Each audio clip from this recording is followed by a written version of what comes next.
Измената на обвинителниот акт не можам да ја коментирам, бидејќи не знам на што се однесува, но дополнителен сомнеш ми фрла неприсуството на адвокатот.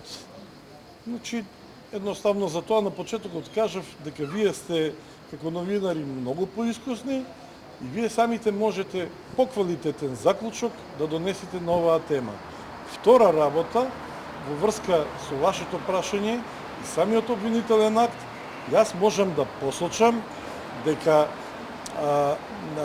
дополнително ќе поднесиме пријава и ќе ја доставиме до обвинителот и до судечкиот судија.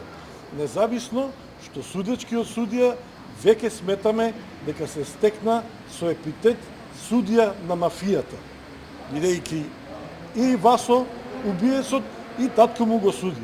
Она мора да биде свесна дека ако не знаела, морала да биде свесна дека е наместена со АКМИ системот. Нема да го дозволиме тоа, ќе бараме комисија да се состави, да го истражи тоа и ќе поднесеме кривична пријава